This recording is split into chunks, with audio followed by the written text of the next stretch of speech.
Ular Allah ve onun peygamberiga urush açtı. Allah ularga lanet kıldı. Rizqlerdeki bereketini yok kıldı. Qavrlaridan şeytan urup saran qilvatgan holatda qupudu. Cehennemge taşlanıdı. Kursakları öydek çoğun ve içinde yılanlar vardır. Kanğı tolgan bir derya içinde turğuzup koyulduğun bulup, sırtkı çıkmakçı bolğunida ağızlarına taşlar etilidi ve qaytadan deryanın ottursuğu yandırılıdı. Ular kim? Ösüm yiyenler.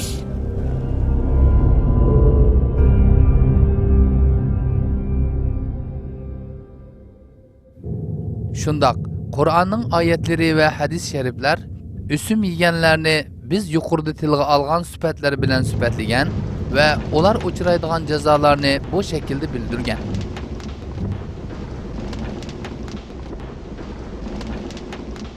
Bizlerinin bu eserini teyyarlaşımızdaki maksat, ösümnün ne kadar çoğun günah ikenlikini ayetler ve hadis şerifler bilen düşendiriş ve ösüm yiyişinin kandak günah ikenlikini bilmeyenlerge, kılmışlarının akıbetini gösterip, bu günahtan yiraklaştırıştır. Çünkü insan, bazıda bir günahını, onun cezasını ve çoğunlukını bilmezsin küçük görüp kılıdı. Günahını kiçik sanaşının özüla ağır günahtır.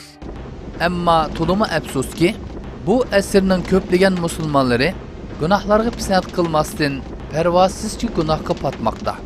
Bu günahlarının biri ösümdür.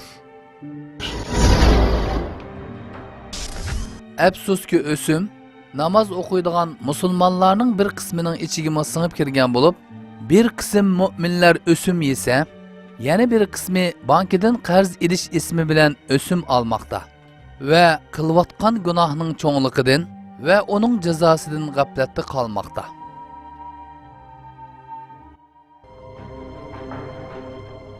Demek biz bu esirimizde ösüm yiyişinin ne kadar çoğun günah ikenlikini bayan kılıp, onun dünya ve ahiretteki cezalarından söz açımız. Ümidimiz şu ki, bu eser ösüm yiyiş günahıga kirip kalganlarının tövbe kılışıga ve yana bir kıtım asla bu günahga düşüp kalmaslığa sebep bulur. İnayet ve tevfik Allah'tındır.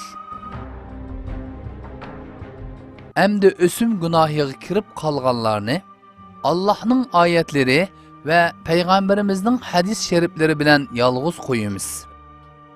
Rabbim hemmimizge nesibi ilişni müyesser kılsın.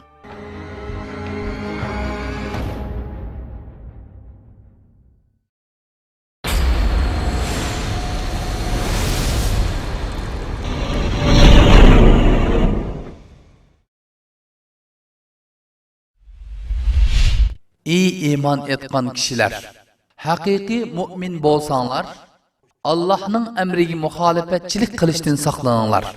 Kişilerinin zimmiside kılıp kalgan cezanını, yani ösümünü almanlar. Eğer onda kılsanlar, bilinler ki Allah ve onun Resulü uruş açkan bulursiler. Bu ayetki dikkat kılış lazım. Kur'an'da hiçbir günah üçün Allah ve Resulü karşı uruş içiş tabiri işletilmegen. Allah ve Resulü karşı uruş içiş ifadesi faqatla ösüm yiyenler üçün işletilgen.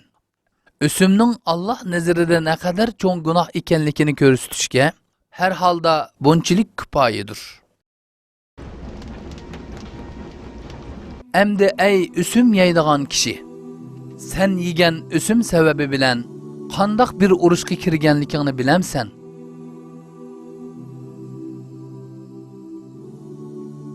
Sen ösüm muamelesi bilen Allah ve Resulü uruş elan kıldın.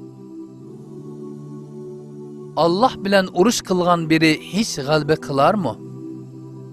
Onun Resulü uruş açkan kişi, kaysı yüzü bilen onun şefaatini tileydi. İbn Abbas radhiyallahu anhu yuqorida tefsiri kılıngan ayet hakkında şundak deydi. qiyomat kuni o'sim yegan kishiga urush uchun qurolingni ol deyiladi. Agar undaq qilsanglar, ya'ni o'simni tarik etmay uning bilan muomala qilsanglar, bilinglarki Alloh va uning rasuliga urush ochgan bo'lasizlar degan oyat karim buning dalilidir. Ey o'sim olgan va yoki bergan kishi, o kunda urush uchun qurolingni ol so'ziga muxotab bo'lganingda qaysi dunyo bilan seni qutqizadi? Allah bilan urush qilishga kuching bormi? O kundagi pushaymoningni tasavvur qila olamsan? Kel, o kunda pushaymon qilishdan burun bugun tövbe qil va haq egilerge haqqini taslim qil. Shundaqla bu halokatli gunohdan mangu qo'l uz. Ya Rajab